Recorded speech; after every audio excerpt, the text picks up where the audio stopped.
Chicken வச்சு இன்னைக்கு சூப்பரான ஒரு சிக்கன் ஊறுகாய் நல்ல காரசாரமாக 1 மாதம் ஆனாலும் கெட்டே போகாது. எப்படி செய்யறதுன்னு பார்க்கலாமா? அதுக்கு 1/2 கிலோ போன்லெஸ் சிக்கன் இந்த மாதிரி சின்ன சின்னதாக கட் பண்ணி வச்சுக்கோங்க.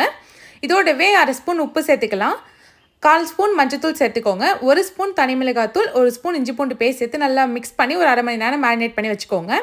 இப்போ ஒரு பேனில் 2 பட்டை, ஒரு 4 கிராம்பு, ஒரு ஏலக்காய், 1 ஸ்பூன் மல்லி, 1/2 ஸ்பூன் சீரகம், 1/2 ஸ்பூன் மிளகு, 1/4 ஸ்பூன் வெந்தயம், 1/4 ஸ்பூன் கடுகு சேர்த்து நல்லா ரோஸ்ட் பண்ணி பொடி பண்ணி வச்சுக்கோங்க. இப்போ பேனில் ஒரு 5 டேபிள் ஸ்பூன் எண்ணெய் சேர்த்துக்கலாம். இப்போ மேரினேட் பண்ண சிக்கன் இதோட சேர்த்து நல்லா பொடிச்சு எடுத்துக்கோங்க.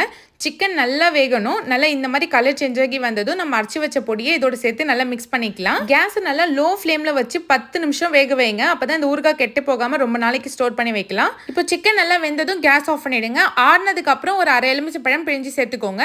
இப்போ எல்லாத்தையும் சேர்த்து நல்லா மிக்ஸ் பண்ணிட்டு சர்வ் பண்ணுங்க. செம்ம சூப்பரான சிக்கன் ஊறுகாய் ரெடி. இதை செய்யறப்போ கொஞ்சம் எக்ஸ்ட்ராவாகவே செஞ்சுக்கோங்க. ஏன்னா இது செஞ்சோடனே காலி ஆகிடும். அவ்வளோ டேஸ்ட்டாக இருக்கும். ட்ரை பண்ணி பாருங்க.